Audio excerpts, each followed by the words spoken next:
ఇబ్బంది పడతారు. ఎందుకు పడరండి? ఎందుకు పడరు అనుకుంటున్నారు మీరు? నేను ఎవరిని ఇబ్బంది పెట్టదని నేను చెప్పినానా? అధికారంలోకి వస్తే మీ తోలు తీస్తానని చెప్పినా కదా, మరి ఎందుకు తీయను? మంచితనం చూపిస్తారనుకుంటున్నారా? మీ దగ్గర ఎంతమంది మీరు మీద తప్పుడు కేసులు పెట్టలే? మీరు ఎంతమంది జీవితాలతో మీరు ఆడుకోలేదు? మిమ్మల్ని వదిలేస్తారని ఎందుకు అనుకుంటున్నారు మీరు? ఒక్కొక్కరికి లెక్క చెప్తా అని చెప్పినా చెప్పి తీరుతా. నేను ఎవరి మీద నేను ఇది చేయను, నేను అన్ని మంచి పద్ధతిలో పోతాను, నేను చాలా మంచిదాన్ని దయచేసి అనుకోకండి.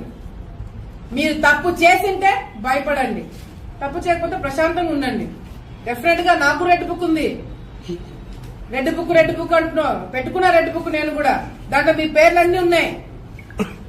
నా వల్ల నేను ఓపెన్ గా ప్రెస్ ముందర చెప్తున్నా, నా వల్ల 100 మంది లిస్ట్ రాసి పెట్టుకున్నా. ఇంకా 2-3 పాపమని తీసేస్తున్నాను కానీ 100 మంది నా వల్ల ఇబ్బంది పడబోతున్నారు.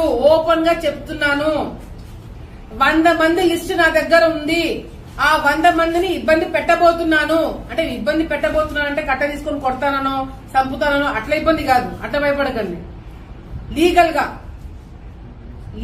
గా మళ్ళీ చెప్తున్నా, లీగల్ గా మీ మీద యాక్షన్ తీసుకుంటాం.